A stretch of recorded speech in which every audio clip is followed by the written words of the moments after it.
I apologize for having to split the video into two parts. I accidentally hit the stop button instead of the pause button. So we're going back to Uplinkfast. So when this connection goes down, switch 3 will automatically skip a few steps in the convergence process to know that it can go through through switch 2 back to switch 1. And that's how it's pretty much works. So to actually configure Uplinkfast, it is a global command. So simply just to do that, we would go to the configuration, and all we would do is spanning tree Uplinkfast, and that would be it.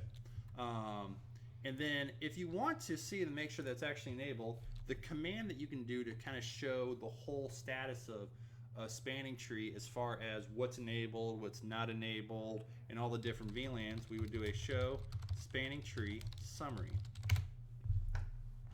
So it will tell you that this route is actually meant for, you know, all the different VLANs and stuff. And you would also actually see that Uplinkfast is in fact enabled. So that's one thing that also that we can do. So that's Uplink. Bring this back to where I wanted to go. Yep, this is Uplinkfast. So finally, so again, we just want to make sure that this is for designed for access switches with multiple upstream or uplinks. So, and then finally, the last one is BackboneFast. So Uplinkfast, and some people get this confused. Uplinkfast is for direct connections. BackboneFast is for indirect connections. So let's kind of explain a little bit more what BackboneFast does. Let's go back to our painting here, and let's go ahead and actually let's leave it like this, because this will help help explain the next part. So let's say that the preferred path for switch 4 actually goes across switch 3 and then goes up to switch 1. Now, again, same instance where the link between switch 1 and switch 3, and let's just say that this link right here doesn't really exist. I wonder if I can actually delete that. I don't think I can. Let's see if I can. So let's just say, for example, just kind of ignore this link right here. And so there is an indirect disconnect upstream, so to speak. So from switch 4's perspective, this link between the root switch and 3 is sort of the backbone of their network. So if this goes down, what will switch 4 do?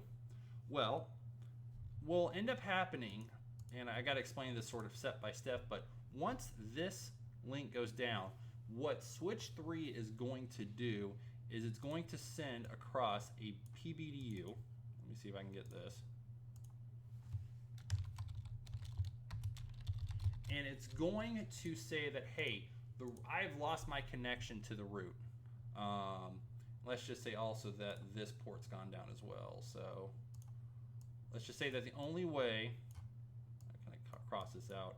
So essentially we've got a big, just a box, essentially, topology. And 3 thinks now that it cannot reach the root, therefore 3 needs to take over as the root.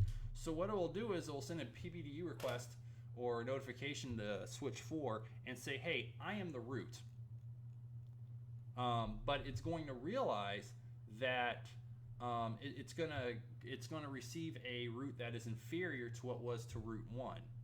And that's sort of how it's going to play against it. So it's going to understand that that's not really the root. So what Backbone will actually do is it will go ahead and actually go through this track. It'll actually go through here. So, and again, wrong shape. So it'll actually go this direction. Instead of having to go through the whole STP election process, root 4 understands that, hey, switch 4 understands that just because switch 3 lost its link to root 1, that doesn't mean that the root switch is off the network. So, and again, that is a fairly simple, configuration. You simply just go to the global command, and we just do spanning tree. Sorry, gotta go to config term, and you do spanning tree backbone fast. So again, all these enhancements do is that they just manipulate the behavior of what a port does when there is a spanning tree instance when a PBDU comes across. So that's essentially just how that's how these three work. So we'll go over them again. Remember, BackboneFast is an indirect link detection mechanism. Okay.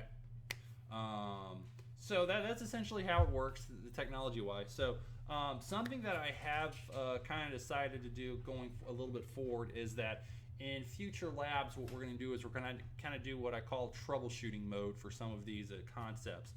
Because one thing that you've probably noticed is that I don't have any kind of console bugging going as far as like spanning tree or something, so you don't see like the actual packets or the actual port stage changing. We can actually configure that on the console, and that is going to be something important for us to recognize. But for right now, from a configuration standpoint, this is really all you need to know.